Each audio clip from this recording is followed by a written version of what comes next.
5สิ่งที่ควรทิ่มแห้งทิ่มไว้สำไหนชีวิตแห่งเจริญไว้สำนั้นข้อที่1ทิ่มความคิดที่บอกว่าเฮาเนี่ยบ่เก่งพอคนอื่นนี่ค่ะเจ้าถ่ายเหยียบถ่ายย่ำเฮาอยู่แล้วคนที่บ่มักเฮานะแล้วเป็นหยังเฮาเองจึงต้องมาเหยียบไปย่ำเฮาเองล่ะฉะนั้นทิ่มมันไปให้ไวเลยความคิดที่บ่ดีกับตัวเองทุกอย่างทุกเรื่องบ่แม่นแค่บอกว่าตัวเองบ่ดีนะทุกอย่างเลยที่คิดลบกับตัวเองให้ทิ่มออกไปข้อที่2ทิ่มคนที่ขวางความเจริญในชีวิตคนที่ยอดยาพิษให้เจ้ากินซุมือทางความคิดทางจิตใจยอดลงซุมือคนแบบนี้จะมาบั่นทอนความเจริญของเจ้าวันแล้ววันเล่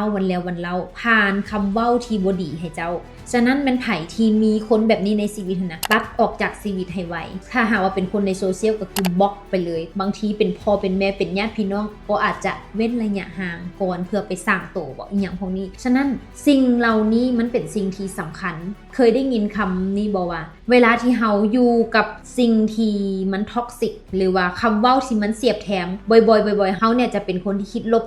คิดไปคิดมาอ้าวกลายเป็นความจริงในชีวิตไปซะงั้นฉะนั้นแล้วคนใดที่มาท็อกซิกใส่เฮาตัดออกจากชีวิตบ้างก็ดีข้อที่3ทิ่มคนที่เป็นภาระบ่แม่นทุกคนนะเจ้าที่จะเข้ามาในชีวิตแล้วเป็นของขวัญบางคนเข้ามาก็เพื่อเป็นภาระทั้งนั้นฉะนั้นแล้วถ้าไผที่รู้สึกว่าเข้ามาอยู่ในชีวิตแล้วเป็นตัวทวงเป็นภาระลองพิจารณากันระยะมิตรแบบนี้เนาะบางคนกลับมาในรูปแบบมูบางคนกลับมาในรูปแบบสู้แฟนบางคนกลับมาในรูปแบบพาร์ทเนอร์ฉะนั้นแล้วลองเบิ่งว่าการระยะมิตรแบบใดที่ทวงความเจริญอยู่ลองทิ่มเบิ่งเด้อข้อที่4ทิ่มความหักที่รู้สึกว่าเฮ็ดให้บ่มีค่าจื้อไว้ว่าความหักที่ดีจะบ่เฮ็ดให้อีกฝ่ายหนึ่งรู้สึกว่าด้อยค่าด้อยราคาเด็ดขาดคนหักที่ดีความหักที่ดีจำเป็นต้องส่งเสริมทั้งพลังกายพลังใจทุกส่วนที่จะเฮ็ดให้เติบโตขึ้นไปถ้าความหักใดรู้สึกว่าโตเฮาบ่มีค่านั่นแปลว่าอาจจะถึงเวลาที่ก้าวขาออกมา1ก้าว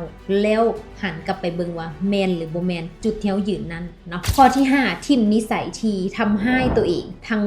ทางกายและจิตใจชีวิตคนเฮานะจังหวะมันมีบ้างแหละให้บ้างเรื่องดีบ้างทุกคนมีแต่ว่าบางคนนะเรื่องจบแต่ความคิดเนี่ยบ่จบเรื่องเดียวที่มันเกิดขึ้นนะเอามีดเล่มเก่าเนี่ยมาแทงซ้ำแล้วซ้ำอีกซ้ำแล้วซ้ำอีกทางความคิดฉะนั้นแล้วปล่อยวางบ้างชีวิตมันก็มีแค่นี้แหละมื้อนึงเฮากับอีก100 ปีเฮาก็บ่ได้อยู่บนโลกใบนี้แล้วลองคิดง่ายๆแบบนี้เลยเฮาจะแบกมันอีหยังกระดักกระดอบางเรื่องแม่นเฮาเคยผิดพลาดแท้แต่ผิดพลาดเฮาต้องให้อภัยตัวเองแล้วก้าวไปต่อเนาะเป็นกำลังใจให้กับทุกคนเด้อที่แบบบ่ฮู้ว่าทุกคนเจอกับอีหยังอยู่ทุกคนถึกข้อใดที่ครูเว้ามาแต่ว่าอยากเป็นกำลังใจให้ทุกคนเลยที่เข้ามาเบิ่งครูตุ๊กตาใครมักคลิปนี้กดแชร์คลิปนี้ออกไปแล้วเจอกันใหม่ในคลิปหน้าสบายดีขอแนะนำตัวเองจักหน่อยนึงเนาะเพื่อว่าบางคนอาจจะยังบ่ฮู้จักกับตุ๊กตาเถื่อเนาะตุ๊กตานอกจากที่จะเป็นคนที่ออกมาสร้างแรงบันดาลใจหรือว่ามาเฮ็ดคลิปให้แรงบันดาลใจต่างๆแล้วตุ๊กตายังเป็นครูสอนเกี่ยวกับเรื่องการตลาดเรื่องลิงก์แอดโฆษณาเรื่องการสร้างตัวตนเรื่องการเฮ็ดคลิปเรื่องการตัดต่อทุกอย่างที่จะสร้างรายได้จากออนไลน์แมนครูตุ๊กตาจะมีสอนทั้งหมดเลยเป็นไผ่ที่เห็นคลิปครูตุ๊กตาคลิปนี้ครูจะขายนะ ถ้าไผ่ที่อยากที่จะเรียนรู้อยากศึกษาพัฒนาตัวเอง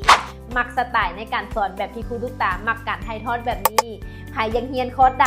สามารถที่จะทักมาได้หรือว่ากดโทรเข้ามาทางเพจของเราได้เนาะเพื่อสอบถามรายละเอียดว่าคอร์สมีอย่างใดคอร์สราคาเท่าไหร่และคอร์สเป็นแนวใดสามารถทักเข้ามาได้เลยเด้อ